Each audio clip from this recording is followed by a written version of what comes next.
नमस्कार, आप देख रहे हैं के न्यूज। मैं हूं आपके साथ तनवीर। रुक करते हैं खबरों का और बुलेटिन की शुरुआत करते हैं दिल्ली की खबर से। राजधानी दिल्ली से बड़ी खबर आपको बता रहे हैं। 5 देशों की यूरोप और पश्चिम एशिया के दौरे पर प्रधानमंत्री नरेंद्र मोदी। तो आज नॉर्वे में मौजूद रहेंगे प्रधानमंत्री नरेंद्र मोदी। नॉर्वे भारत व्यापार और अनुसंधान सम्मेलन को संबोधित करेंगे। प्रधानमंत्री मोदी इटली के शीर्ष नेतृत्व से भी मुलाकात करेंगे। तो इटली के साथ द्विपक्षीय व्यापार वार्ता भी करेंगे प्रधानमंत्री। आज का पूरा कार्यक्रम आपको बता रहे हैं। दिल्ली से ये बड़ी खबर आपको बता रहे हैं। इटली के साथ रणनीतिक साझेदारी को मजबूती पर भी बैठक होने वाली है और इस बैठक में भी द्विपक्षीय व्यापार वार्ता करेंगे प्रधानमंत्री नरेंद्र मोदी। तो दिल्ली से ये बड़ी खबर आपको बता रहे हैं। इटली के साथ रणनीतिक साझेदारी को लेकर भी बैठक होगी। तो 5 देशों के यूरोप और पश्चिम एशिया के दौरे पर प्रधानमंत्री नरेंद्र मोदी। आज नॉर्वे में मौजूद रहेंगे प्रधानमंत्री। भारत व्यापार और अनुसंधान सम्मेलन को लेकर बातचीत करेंगे। और इसी खबर पर ज्यादा जानकारी के लिए हमारे साथ दिल्ली से विशेष संवाददाता अखिलेश जी जुड़ चुके हैं। अखिलेश जी, इस तरीके से जानकारी मिल रही है कि आज नॉर्वे में मौजूद रहेंगे प्रधानमंत्री और बैठक में भी मौजूद रहेंगे। पूरी जानकारी क्या है, कितने बजे से इस बैठक की शुरुआत होगी, पूरा अपडेट क्या है?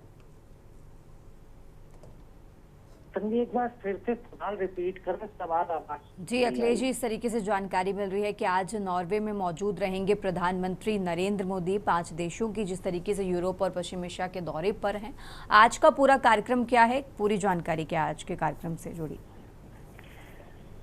प्रधानमंत्री अपने 5 दिनों की 5 देशों की यात्रा के आखिरी पड़ाव के लिए नॉर्वे से इटली के रवाना होंगे। आज नॉर्वे में मौजूद हैं। शिखर सम्मेलन नॉर्वे में होना है, जिस बैठक में शामिल होंगे प्रधानमंत्री नरेंद्र मोदी। शिखर सम्मेलन को संबोधित करेंगे, जिसमें रक्षा और सुरक्षा पर फोकस होगा। सभी नॉर्वे के जो सभी देश हैं जो शिखर सम्मेलन में हिस्सा ले रहे हैं, उनको एक साथ मिलकर रक्षा और सुरक्षा के क्षेत्र में आगे बढ़ना है। और उसके बाद प्रधानमंत्री नरेंद्र मोदी 5 देशों की अपनी यात्रा के आखिरी पड़ाव के लिए इटली रवाना हो जाएंगे, जहां पर इटली के प्रधानमंत्री और इटली के राष्ट्रपति के साथ प्रधानमंत्री नरेंद्र मोदी की बैठक होनी है। इसमें ये कहा जा सकता है कि इटली के प्रधानमंत्री जॉर्जिया के साथ बैठक होगी और उसके बाद राष्ट्रपति सर्जियो मटेरेला के साथ बैठक होगी। प्रधानमंत्री की इन 2 बैठकों के बाद इटली और भारत के बीच व्यापारिक समझौतों को कैसे ज्यादा आगे बढ़ाया जाए, इसको लेकर द्विपक्षीय वार्ता होगी। इसके अलावा रणनीतिक हिस्सेदारी भारत और इटली के बीच कैसे मजबूत हो, उसको बढ़ावा दिया जाएगा। रक्षा निर्माण, एयर स्पेस, समुद्री सुरक्षा को लेकर वार्ता होगी। दोनों देश भारत मध्य पूर्व यूरोप आर्थिक गलियारे को लेकर जो आगे लगातार वार्ता चल रही थी, उस पर एक बार फिर वार्ता होगी। इसके अलावा भारत और इटली के बीच वो टेक्नोलॉजी के क्षेत्र में, स्वच्छ ऊर्जा के क्षेत्र में, ग्रीन एनर्जी, एआई, वैज्ञानिक अनुसंधान तमाम हैं जिनको लेकर भारत और इटली लंबे समय से एक साथ मिलकर काम कर रहे हैं। इनकी एक समीक्षा बैठक होगी और इटली और भारत आगे के दिनों में टेक्नोलॉजी और आर्टिफिशियल इंटेलिजेंस को लेकर दोनों देश एक साथ मिलकर काम करें और दोनों के साथ जो टेक्नोलॉजी है जिसमें नया नवाचार हो रहा है, वो एक दूसरे के अंतरराष्ट्रीय तरफ साझा करते हैं कि इसके लिए एक समझौता हो सकता है। एमयू भारत और इटली के बीच में साइन हो सकता है।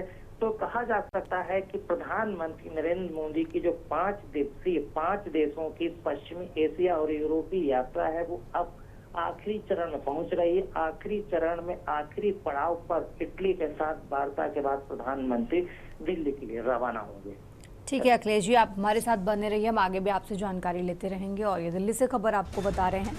राजधानी दिल्ली से ये हम जानकारी आपको बता रहे हैं, जहां नॉर्वे भारत व्यापार और अनुसंधान सम्मेलन को भी आज संबोधित करेंगे प्रधानमंत्री नरेंद्र मोदी।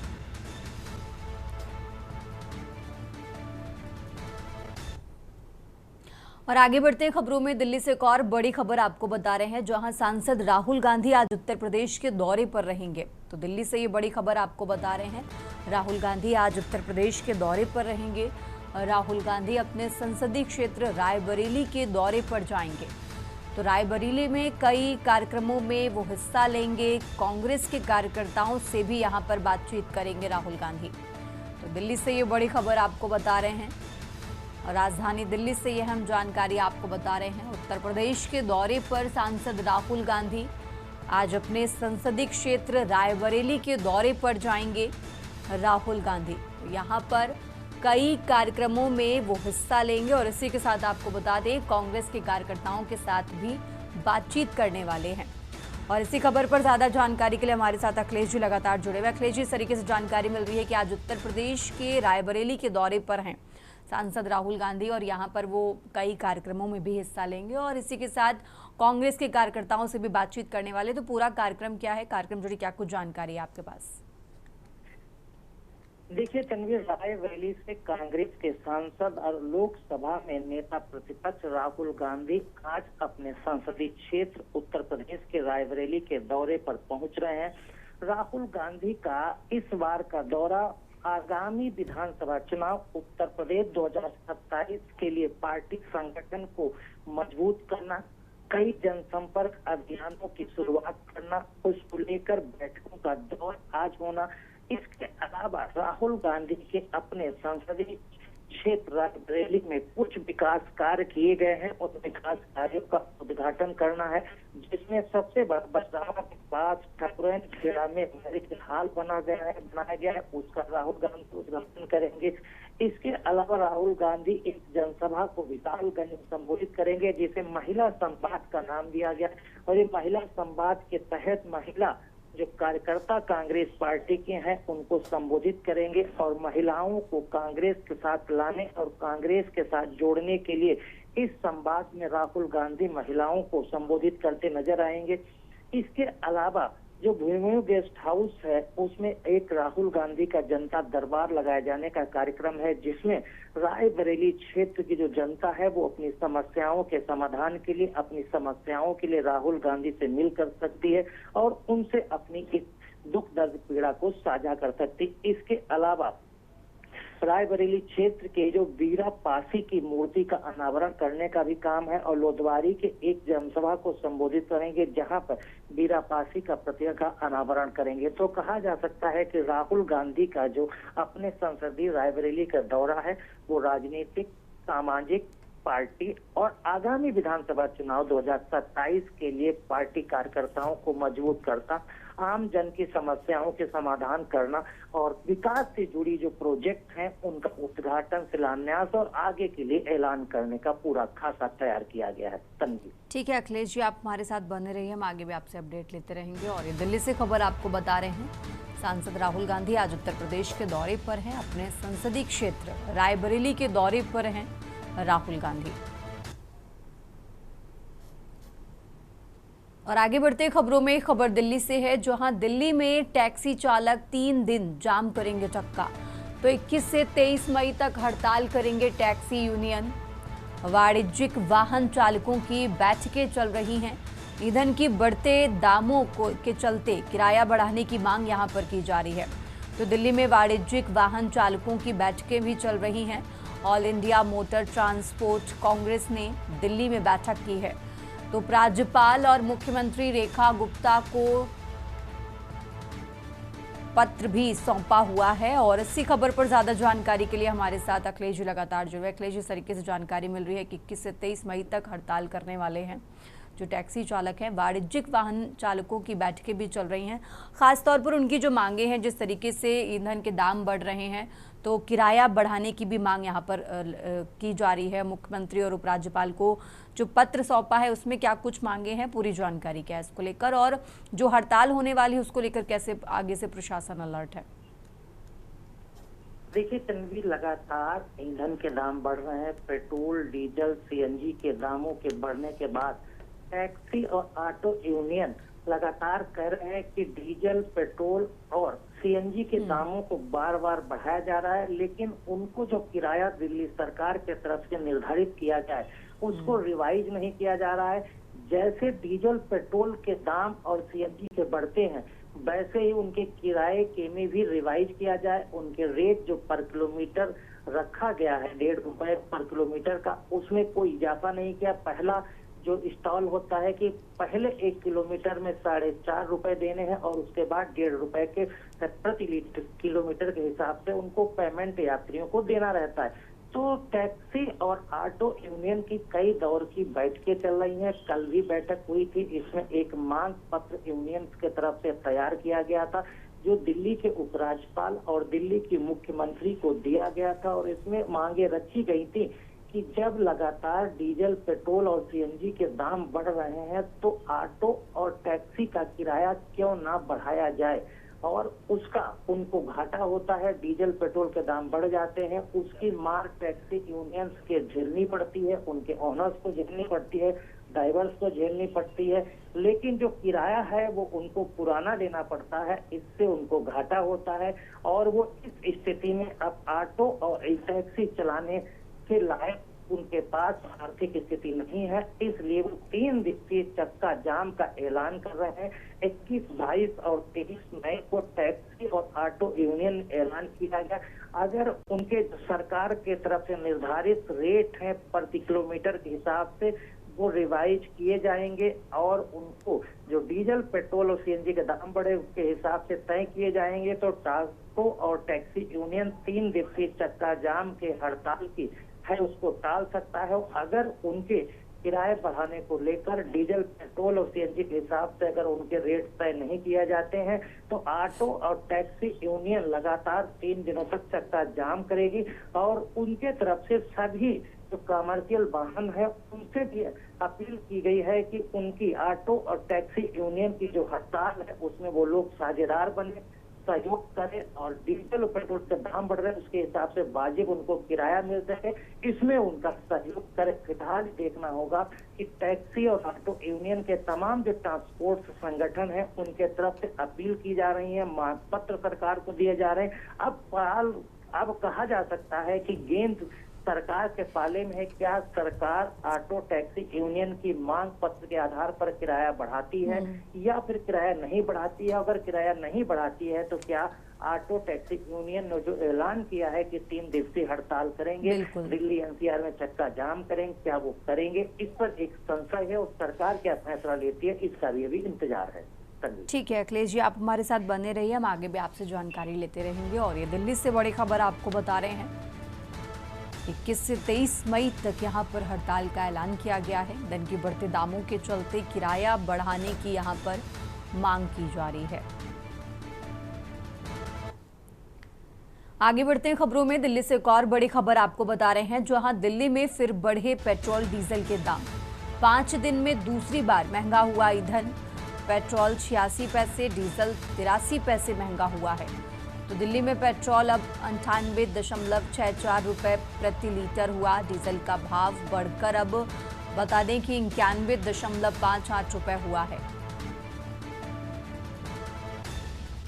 तो 5 दिन में पेट्रोल 4 रुपए प्रति लीटर महंगा हुआ है। और ज्यादा जानकारी के लिए हमारे साथ अखिलेश जी लगातार जुड़े हुए। अखिलेश जी, इस तरीके से जानकारी मिल रही है, 5 दिन में पेट्रोल 4 रुपए प्रति लीटर महंगा हो चुका है। आगे इसको लेकर क्या कुछ जानकारी है? 5 दिन पहले ही पेट्रोल और डीजल के दामों में 3-3 रुपए की बढ़ोतरी की गई थी और ये उम्मीद जताई जा रही थी कि दाम आगे और बढ़ेंगे। और इसी कड़ी में 5 दिन के अंदर एक बार फिर डीजल और पेट्रोल के दामों में बढ़ोतरी की गई है। जिस तरह से पेट्रोल में 86 पैसे प्रति लीटर और डीजल में 83 पैसे प्रति लीटर की बढ़ोतरी की गई, इससे कहा जा सकता है कि डीजल पेट्रोल की जो महंगाई है उसकी मार आम जनता पर पड़ेगी। और सबसे बड़ी बात ये अब कहा जा रहा है कि सरकार इसी तरह से धीरे धीरे पिछली बार भी पैसे बढ़ाती रही थी और करीब 10-12 रुपए तक डीजल पेट्रोल के दाम बढ़ा दिए गए थे कि कभी 50 पैसे, कभी 1 रुपए, कभी 2 रुपए, कभी 85 पैसे। इस तरह से टुकड़ों टुकड़ों में हर हफ्ते में, 2 दिन में, 4 दिन में, 10 दिन में लगातार इस तरह से पेट्रोल और डीजल के दाम बढ़ाते हैं ताकि एक साथ जनता पर बोझ न बढ़े और एक साथ जनता की नाराजगी शामिल न हो। थोड़ा थोड़ा बढ़ाते हुए सरकार अपनी मंशा उसको पूरी करती नजर आती है कि वो धीरे धीरे उस लक्ष्य तक पेट्रोल और डीजल के दाम ले जाने में कामयाब हो जाती है जितना वो करना चाहती है। लेकिन एक बारगी बढ़ाने के बजाय इसको टुकड़ों में थोड़ा थोड़ा बढ़ाती। फिलहाल इसका असर आम जनता में नाराजगी के तौर पर देखने को मिल रहा है। आने वाले दिनों में डीजल और पेट्रोल के दाम बढ़ते हैं, जिस तरह से अमेरिका, इजराइल और ईरान के बीच संकट बरकरार है और पश्चिमी एशिया में ईंधन को लेकर तमाम तरह के संकट हैं, और उसको लेकर ये अंदाजा लगाया जा सकता है कि आने वाले दिनों में डीजल पेट्रोल के दाम बढ़ सकते हैं। और भारत में भी केंद्र सरकार इस तरफ कंपनियों को जिस तरह से खुली छूट दे रखी है बढ़ाने के लिए, वो स्वतंत्र हैं, वो रेट बढ़ा सकती हैं। लेकिन सवाल आम जनता यही करती है कि चुनाव के पहले या चुनाव के बीच में डीजल, पेट्रोल या सीएनजी के दाम नहीं बढ़ते हैं, और जैसे चुनाव खत्म होता है वैसे इनके दाम बढ़ना शुरू हो जाते हैं। फिलहाल जनता की नाराजगी और सरकार क्या जनता की नाराजगी पर गौर करेगी, डीजल पेट्रोल के दाम बढ़ाएगी या फिर इसी तरह से निरंतर थोड़े थोड़े बढ़ाती रहेगी। ठीक है अखिलेश जी, बहुत बहुत शुक्रिया आपका तमाम जानकारी के लिए। और ये दिल्ली से खबर आपको बता रहे हैं, राजधानी दिल्ली से अहम जानकारी आपको बता रहे हैं, जहां 5 दिन में पेट्रोल 4 रुपए प्रति लीटर महंगा हुआ है।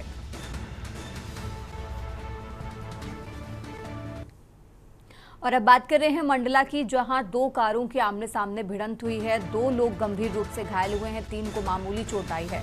नेशनल हाईवे 30 की घटना आपको बता रहे हैं, जहां फिलहाल सभी घायलों को इलाज के लिए अस्पताल में भर्ती कराया गया है और बिछिया पुलिस पूरे मामले की जांच पड़ताल में जुटी हुई है।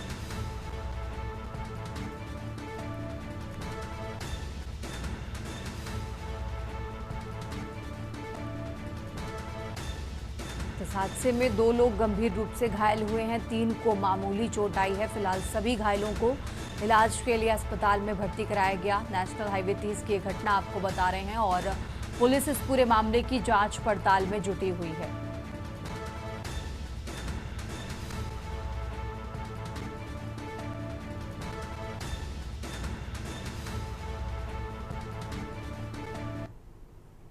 और अब खबर लखनऊ से है, जहां सीएम योगी का नमाज पर बड़ा बयान सामने आया है। उन्होंने कहा है कि नमाज पढ़नी है तो शिफ्ट में पढ़िए, प्यार से मानेंगे ठीक, नहीं तो दूसरा तरीका। तो योगी के बयान पर सियासी हलचल भी तेज हो गई है। नमाज और व्यवस्था पर सीएम योगी सख्त हैं और उसी को लेकर उन्होंने ये बयान दिया है। लखनऊ से खबर आपको बता रहे हैं, सीएम योगी के बयान से अब सियासी हलचल भी तेज हो गई है। राजधानी लखनऊ से ये अहम जानकारी आपको बता रहे हैं, जहां नमाज और व्यवस्था पर सीएम योगी सख्त। उत्तर प्रदेश के मुख्यमंत्री योगी आदित्यनाथ की तरफ से ये बयान दिया गया है। नमाज और व्यवस्था को लेकर ये बयान दिया गया। राजधानी लखनऊ से ये खबर आपको बता रहे हैं।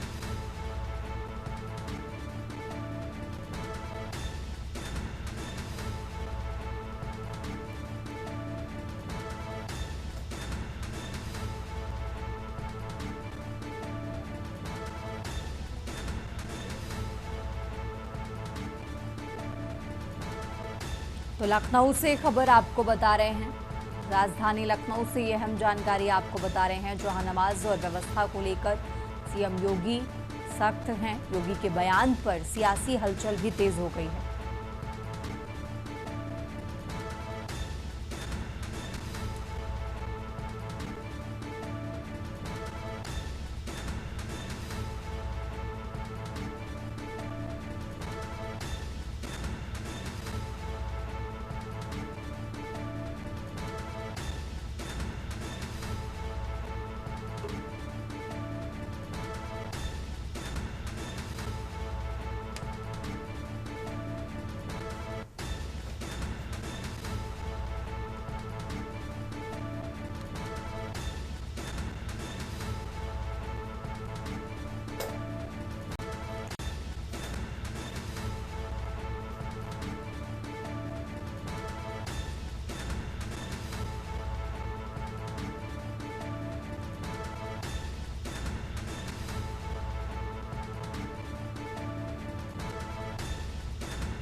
और इसी खबर पर ज्यादा जानकारी के लिए हमारे साथ मनीष तिवारी जुड़ चुके हैं। मनीष जी, इस तरीके से जानकारी मिल रही है कि सीएम योगी आदित्यनाथ की तरफ से नमाज और व्यवस्था को लेकर बयान दिया गया है।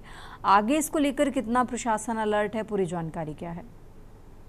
बिल्कुल, जिस प्रकार से उत्तर प्रदेश के मुख्यमंत्री कल उनके द्वारा जो बयान आया, बयान के चलते उनके द्वारा ये बताया गया कि जब वो अन्य प्रदेशों में प्रचार करने गए थे चुनाव के दौरान, तो कई लोगों ने पूछा था कि नमाज जो है किस प्रकार से उत्तर प्रदेश में पढ़ी जाती है, और इस प्रकार से मुख्यमंत्री के द्वारा ये बताया गया कि नमाज जो है खुले में नहीं पढ़ी जाती है। उसके लिए भी पूरे तरीके से नियम कानून जो है उत्तर प्रदेश में बनाया जा चुका है। उसके साथ ही साथ मुख्यमंत्री के द्वारा नमाज को लेकर के एक और भी बड़ा बयान दिया गया। उनके द्वारा साफ तौर से ये कहा गया, जिस प्रकार से नमाज शिफ्ट वाइज पढ़ने का जो है पूरी सरकार के द्वारा जो है निर्देश जारी किए गए हैं। अगर जो भी नमाज जो है सरकार के नियम के अनुसार नहीं पढ़ता है, तो उसके लिए जो है सरकार के द्वारा जो है दूसरे रास्ते निकाले जाते हैं। तो कहा जा सकता है, जिस प्रकार से जो है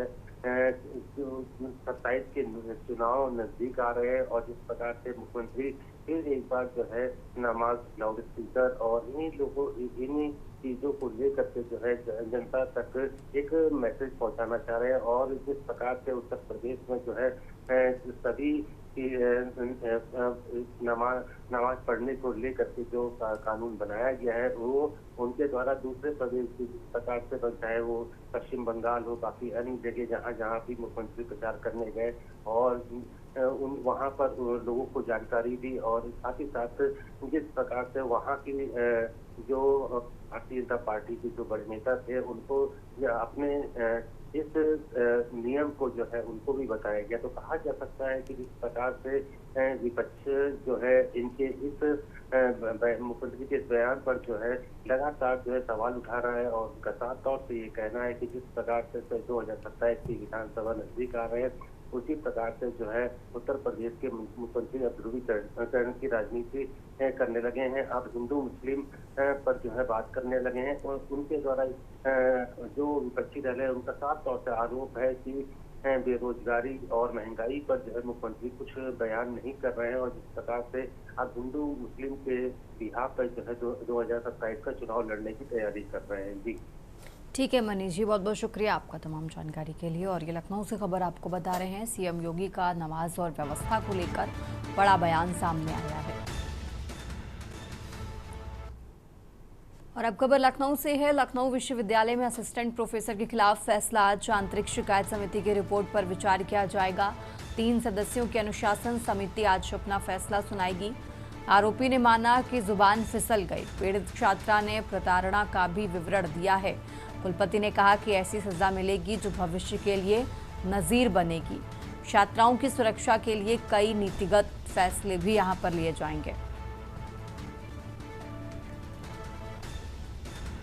तो लखनऊ से खबर आपको बता रहे हैं, पीड़ित छात्रा ने प्रताड़ना का भी विवरण दिया है।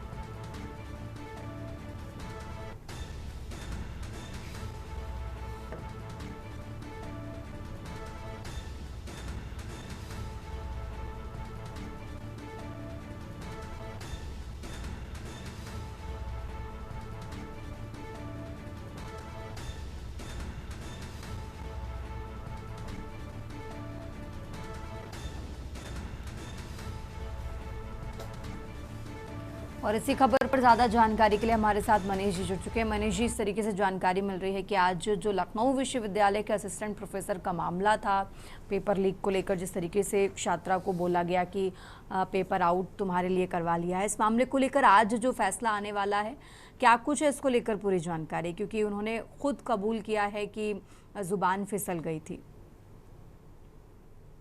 जो है लखनऊ विश्वविद्यालय के असिस्टेंट प्रोफेसर के द्वारा एक छात्रा को जो है फोन करके जो है पेपर आउट कराने और उससे अश्लील बातों को लेकर के जिस प्रकार से छात्रा के द्वारा जो है वीडियो सहित जो है पुलिस में कंप्लेन की गई थी। पुलिस के द्वारा जो है इस पूरे मामले में एफआईआर दर्ज की गई थी। एफआईआर दर्ज करने के साथ साथ असिस्टेंट प्रोफेसर को गिरफ्तार कर लिया गया था, और हालांकि गिरफ्तारी की कोर्ट में पेश करने के बाद न्यायिक हिरासत में भेज दिया गया था। साथ ही साथ जो है लखनऊ विश्वविद्यालय ने भी अपनी एक टीम गठित की थी और उनके द्वारा भी जो है जांच की जा रही थी और पुलिस की टीम के द्वारा भी जो है इसका पूरी जांच की जा रही थी। इस प्रकार से शुरुआती दौर में असिस्टेंट प्रोफेसर के द्वारा इस बात को कबूल किया है। उनका साफ तौर पे ये कहना रहा कि हमने बातचीत जरूर की और हमारी बातचीत करने में जो है मेरी जुबान जो है फिसल गई थी। तो इस प्रकार से उनके द्वारा ये पूरा कबूलनामा किया गया है। इसी के चलते आज उनको फिर कोर्ट में पेश किया जाएगा। आज पेशी का अब इस बयान के आधार पर कोर्ट क्या निर्णय लेता है। बिल्कुल, ये देखना बेहद महत्वपूर्ण होगा कि आज कोर्ट की तरफ से क्या फैसला सुनाया जाता है। मनीष जी, बहुत बहुत शुक्रिया आपका तमाम जानकारी के लिए। और ये लखनऊ से खबर आपको बता रहे हैं, जहां आरोपी ने एक तरफ स्वीकार कर लिया है कि जुबान फिसल गई थी। अब देखना होगा कोर्ट की तरफ से इस पूरे मामले को लेकर क्या फैसला आता है। इस बुलेटिन में फिलहाल इतना ही। आप देखते रहिए के न्यूज़ इंडिया। आप देख रहे हैं के न्यूज़, खबरों का सार।